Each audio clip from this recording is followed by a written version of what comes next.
Sujet délicat à aborder, l'érection est un sujet sensible pour les hommes. Le docteur Pierre Desvaux, andrologue et sexologue, répond à toutes nos questions sur le sujet et en profite pour délivrer ses conseils afin de pouvoir maîtriser au mieux le sujet. Il existe des érections involontaires.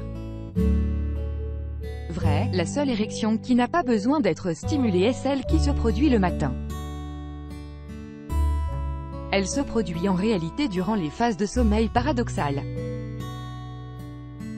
Lors de ces périodes, le système sympathique qui maintient la plupart du temps la verge au repos par de petits muscles ne contrôle plus la situation.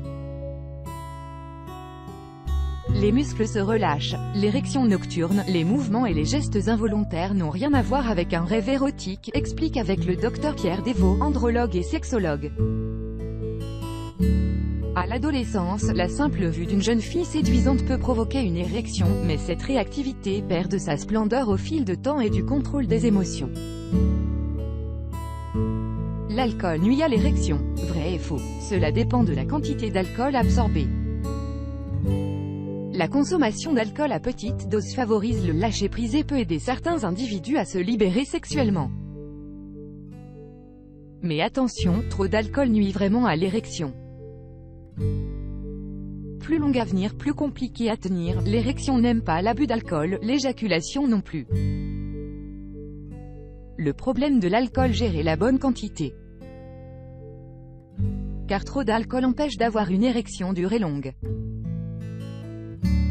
En effet, sous son influence, la circulation sanguine est modifiée, comme la sécrétion de la testostérone, explique le docteur Pierre Desvaux, andrologue et sexologue. La fréquence des rapports sexuels favorise l'érection. Vrai, plus un homme fait l'amour, plus il a d'intérêt pour l'acte sexuel, mieux il est armé pour maîtriser ses érections. Un homme qui n'a pas d'érection n'a pas de plaisir. Faux, l'érection est une mécanique hypersensible. De manière générale, un homme stressé ou angoissé peut avoir des problèmes d'érection. Quand votre partenaire n'a pas d'érection, c'est souvent qu'il a peur de décevoir ou qu'il est stressé, explique Pierre Desvaux. Le trouble de l'érection est une belle métaphore. Les hommes sont souvent dans la performance et ils ont peur de ne pas être à la hauteur. Pour éviter de montrer leur faiblesse, certains d'entre eux, stressés, se mettent à l'abri du rapport sexuel et subissent des troubles de l'érection. Même quand le désir est présent, l'érection peut faire défaut. Pour faire durer son érection, exprimez votre désir. Vrai, pour limiter la tension liée à l'érection, il est important pour la partenaire de montrer qu'il aime son sexe en érection ou par des caresses, des baisers, des regards ou pourquoi pas même des paroles. Il est important de montrer que votre plaisir n'est pas forcément lié à la pénétration ou à l'orgasme, mais aussi à la simple proximité physique sensuelle de votre corps contre le sien. Apprenez à vous masser, à vous câliner sans chercher systématiquement à avoir de relations sexuelles. Et, ne l'oubliez pas, un simple baiser peut déclencher l'érection. Pour maintenir une érection, jouez avec ces qui excitent votre partenaire. Vrai, votre partenaire a une petite faiblesse pour les sous-vêtements en coton. Les jeux sexuels alimentaires. Il est extrêmement sensible aux caresses des épaules. Pour stimuler votre partenaire, utilisez vos atouts et ses petites faiblesses. Sans devenir un objet sexuel, il est bon de savoir développer sa sensibilité sexuelle et sensuelle. Les hommes étant majoritairement stimulés par la vue, apprenez à connaître les codes d'attraction sexuelle de votre partenaire et à jouer avec, rappelle le docteur Pierre Desvaux. Andrologue et sexologue. Point. Il faut lui faire remarquer si son érection est moins bonne. Faux, il est indispensable de ne jamais faire de réflexion ni assassine, ni compatissante. Il faut rester dans le registre de la tendresse.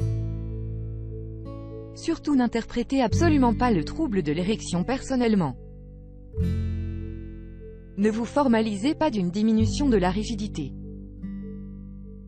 elle peut revenir, si vous poursuivez vos caresses peut-être avec plus d'ardeur et, dans le cas contraire, comprenez juste que votre partenaire n'est pas une machine passée à autre chose. Des caresses plus tendres, des câlins amoureux pour ne pas le mettre en porte-à-faux et laisser revenir l'érection plus tard, explique Pierre Desvaux.